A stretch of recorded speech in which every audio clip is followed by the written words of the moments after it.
Twitter has permanently banned President Trump from its service.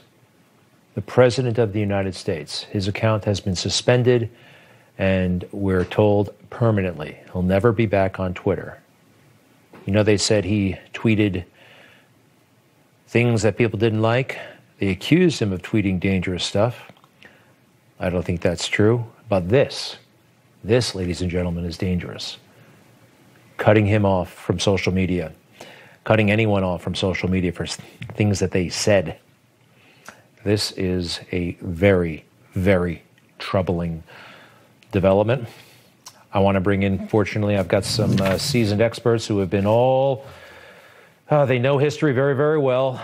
Wise men indeed. Craig Shirley, Reagan biographer and presidential historian, Newsmax analyst. And we also have with us Doug Weed, also presidential historian. Welcome to you both. Gentlemen, your reaction to Twitter's decision to permanently ban the President of the United States. Doug, what are you thinking? You know, I had a long conversation with Donald Trump about Andrew Jackson, and I talked to him about how Jackson started up his own newspapers so that he could have his own message. And the president's eyes twinkled and he said, "I've got Twitter." But he doesn't have it anymore. And I feel it personally. He tweeted about me 6 times. And when I wrote the book Inside Trump's White House, my argument to the White House, which they finally acceded to, was all these books are being written, anonymous and others, and it's all hearsay. And history is going to judge primary sources. Someone needs to sit down with Jared and Ivanka at their home in Georgetown, and with the president in the Oval Office, and with Tiffany and Eric and Laura and Don Jr., and get the story from their words. And I did. And, you know, my book can't be advertised on Twitter. Second largest publisher in the world, and they refuse any advertising. And now Simon Schuster is taking, it's the book burning that we saw in Nazi Germany. That's what's begun. You know, I remember that quote, better than a newspaper. His Twitter account was 10 times, 1,000 times, 1,000,000 times better than owning a newspaper. And when you own a newspaper, you don't exactly dictate what's in the editorial page. You got 15 people you got to talk to, and they want to exert their independence, and it's a whole drama. You know, Craig, the president had a lot of power potentially to go after big tech. Censorship has been an issue for a long time. He didn't use it, did he? I mean, he talked a little bit about Section 230, but he didn't really use it. But they're certainly using their power against him now. Sure. Liberals are enraptured with power. They seek power.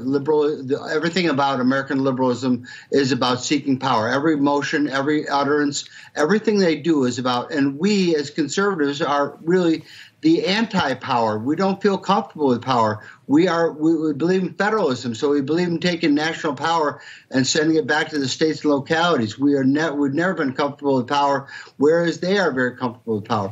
I'm mystified why.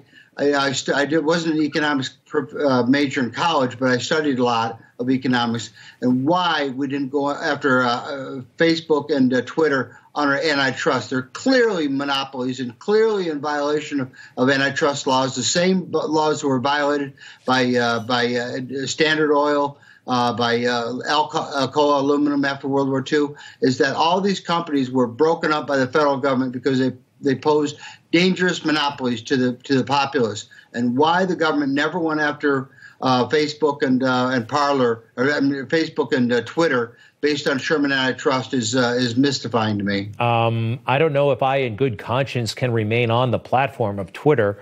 I am going to think about that. You mentioned Parler, another social media site started, I believe, by Dan Bongino, which is friendlier to conservatives, and they abhor censorship. So that is a step in the right direction, or a great service. But, you know, Doug, I feel like, gosh, if I were Joe Biden and I campaigned that I could unify the country, I don't know, maybe I'd call up Jack Dorsey and say, come on, man. I mean, this is over the top. And I don't think they didn't even try to make the case that he violated the Twitter rules. And he didn't do anything wrong at that speech on Wednesday night, in my opinion. I don't see how it can be so darkly interpreted. But you know what I mean? Maybe Joe are, Biden could do something like that.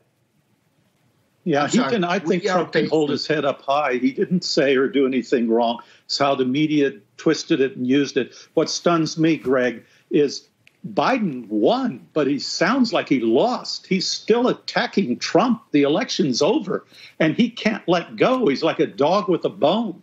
And now Pelosi, they're all attacking. His first speech to the nation is, I want to unite you, all you who voted for Trump's. You're not protesters, you're terrorists. Yeah. It's worse than deplorables. I mean, it's stunning. And I think I know the reason why. Why? It's because they can't stand his success. He was a successful president, and they can't match it. And they know what he's accomplished for the poor, for African Americans. He set a standard that they can't maintain, and they have to somehow destroy him, or he'll be back in 2024. That's what this is about, destroying him politically, to take him out as a political threat. It will not work, although they mean business. All right. If you want a litany of all the good things that Donald Trump did as president, get inside Trump's White House. It's the authorized version, the authorized account of the Trump White House. Great stories. You know, they text each other every day. So here's Melania and Ivanka and Jared and Laura, the great love story of Eric and Laura. You got to read that. And hide and go seek with the 9 grandchildren racing through the state floors and barons supervising. Here it is in Dutch, it's in Japanese and Korean and Chinese and all over the world. A great positive read of what our president accomplished in his historic years. Subscribe to this channel. It's the only way we know to defeat the censors. They change the numbers of views, they shadow ban, they throttle.